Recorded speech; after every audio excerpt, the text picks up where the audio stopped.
What'd I touch? You don't touch anything. We're stopped. Fences are failing all over the park.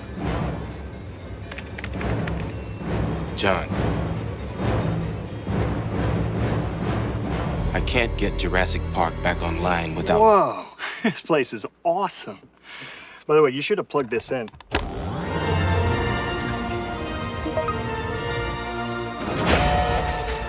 I think we're back in business. Guys, that could have been bad. So we're good. Well, this is going to be a lovely weekend. How did you do this? I'll show you.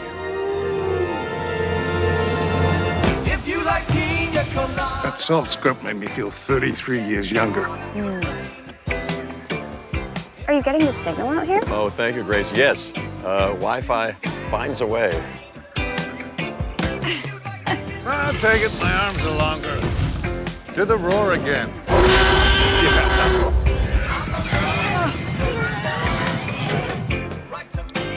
That is one big pile of shrimp. Mr. Hammond, after careful consideration, I've decided to happily endorse your park.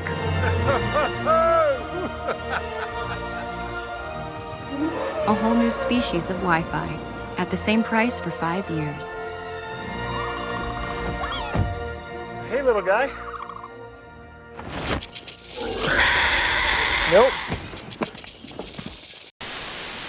So what you've just watched is a new ad from the company Xfinity, or the service Xfinity. I had to look up what exactly Xfinity was, and I guess it's a internet service provider. Here's the thing. This is not AI. They brought in Laura Dern, Sam Neill, and Jeff Goldblum to shoot this ad. And they went through painstaking efforts to recreate as much on-set material as they could from the original Jurassic Park film. Now, this scene you're looking at here may be AI. It may just be something they splotched together in a computer. Obviously, I don't think this is shot in camera. But the commercial itself it came out of nowhere, you know. Obviously, I go through extraordinary lengths to not see ads. I have ad blockers out the wazoo, and I kept seeing this on Instagram and Threads, and I thought, is this AI? It looks AI to me. Obviously, you know, Sam Neill is in his 70s. Goldblum is in his late 60s, 70s. I don't know. I do know that Sam Neill was 40-ish when they shot Jurassic Park. He was a good deal, like a whole 10 years or more older than Laura Dern. She'd be the younger of the trio as far as I'm aware. But it's very interesting. Even, 30 some odd years later, people are still interested in that original film beyond just, it does my heart good to see people, taking this much time and effort, into it. Of course, there's all sorts of, we don't know what goes on behind the scenes, behind closed doors. They want you to watch Jurassic Park on Xfinity. I don't know if it is something you would buy each individual movie like you do on some services. You pay for, there's Netflix and all those streaming services. You pay your monthly subscription fee or whatever, annually, whatever you choose.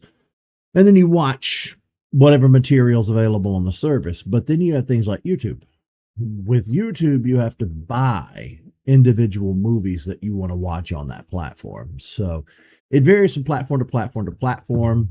I'm not here to be an advertiser for Xfinity. I'm not associated with Xfinity. I don't even still clearly know what the hell Xfinity is. I just wanted to cover this because it was so cool and so neat. But now that we've watched the actual video, we're going to take a look at some behind the scenes with this video. I think that anyone who loved the movie Jurassic Park growing up always wondered what would have happened if everything could have gone right. And we got the chance to tell that story, and we got to put our brand at the center of it. Welcome back to Jurassic Park. And again, like I said before, I have no idea what Xfinity even is. We're not here to advertise for them. We're here just for Jurassic Park. Rolling and action. And these characters are like relatives to us. But it just comes out as that person that you've known for so many years. Getting to be with Ian Malcolm and Dr. Alan Grant is heaven. It's like not even a day has gone by. That's what it feels like to me when I. You know, it's really unfortunate that Dominion was shot and made during COVID, because I think that movie had potential and the ball was dropped in such a fundamentally bad way. And it's always going to stick out like a sore thumb to me, you know, in the series, in the franchise.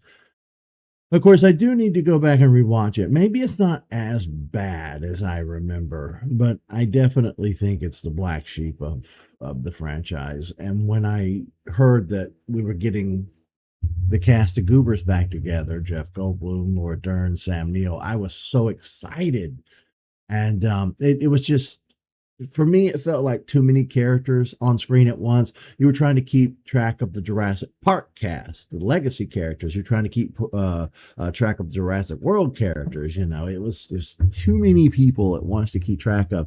But in a way, on the other hand, that could be considered a feature and not a bug. I don't know.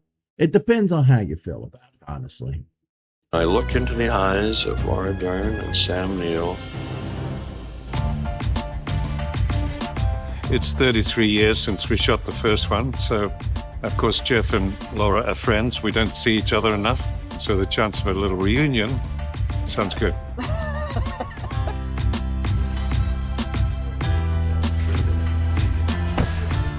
Taika Waititi is my Steven Spielberg. And now I'm recreating a Steven Spielberg movie with Taika Waititi. I was extremely shocked when I watched this the other day. Yeah, I've already watched these videos and clips. I didn't know that he directed this. I was happy. The last thing I saw him in was he cameoed in the TV version of What We Do in the Shadows, the American version. And the last season of that went up this past year, I think, in 2025.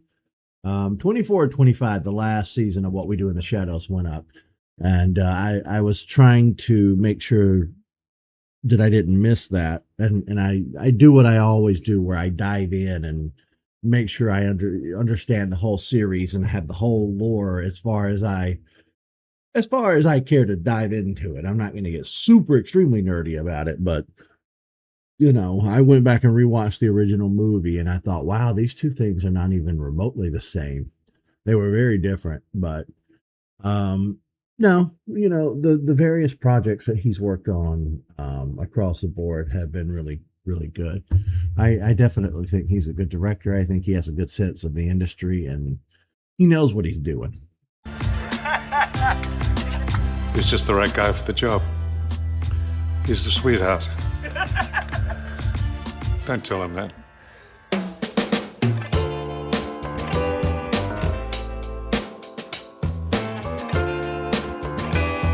There's so much in that set that was in the original film that is hard to find now.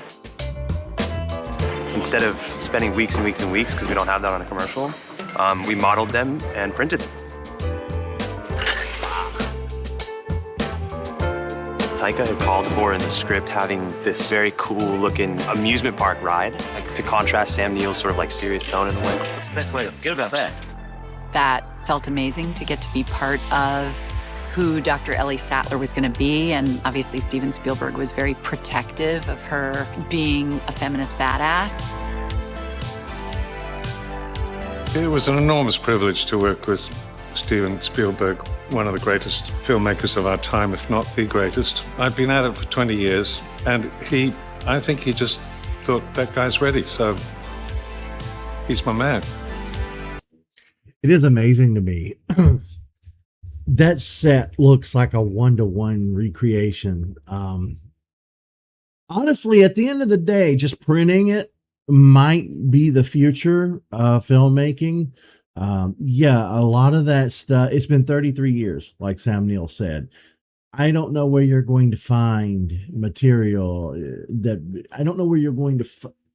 Well, I mean, I guess they could. I don't know.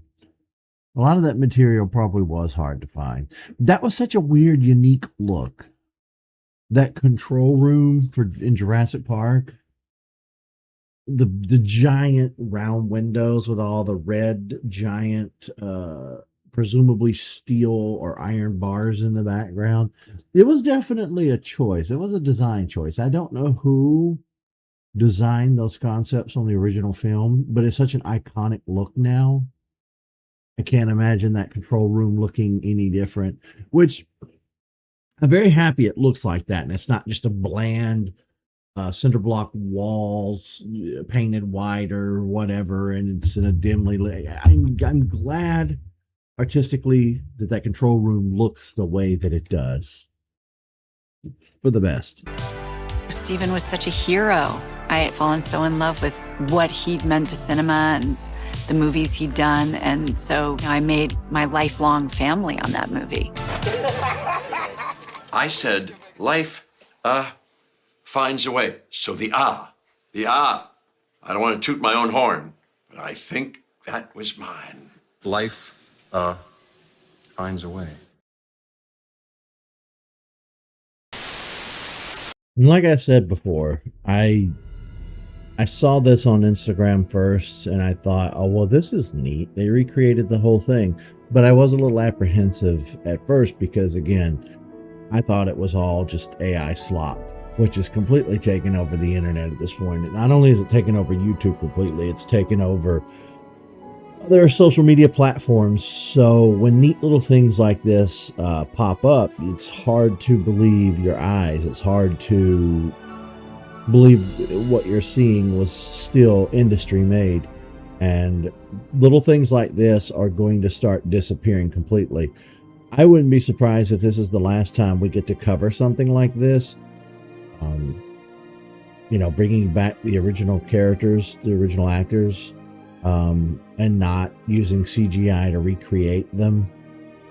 That's going to be a whole legal flubub in the future as it is. So, but yeah, they recreated the car, they recreated the set, they recreated just about everything perfectly. I mean, I'm not putting up a shot of the original movie versus this, but close enough in my opinion. It gets the point across. I bet those guys liked coming back and kind of reliving this moment 33 years later. It was nice. This was a fun watch. Obviously it tickles me to see people still have this much of an interest in it this many years later. And it still being the park branding and not the world branding. Sometimes I wonder if Jurassic World came out in an era where they were doing soft reboots. So you would keep the old canon and not completely remake the original. And that's kind of allowed us to bring back these actors anytime that we really want to feel nostalgic, But this was fun. It's available on the official Jurassic World YouTube channel. So I didn't have to hunt for it and have to chase it down. And like I said, I'm in no way associated with Xfinity, and this is not an ad for Xfinity. This is just, when you do something this creative and this big with my favorite IP, I'm gonna cover it. We're gonna sit down and make us a little chit chat talking head video. But yeah, if you want to see the full thing without my commentary and uninterrupted, head on over to the Jurassic World YouTube channel and you can watch the clip there. It's very short. It's, like I said, it's an ad. It's a commercial, but it was a fun one. It's the first commercial I've seen in decades that didn't make me immediately regret existence. See you, folks.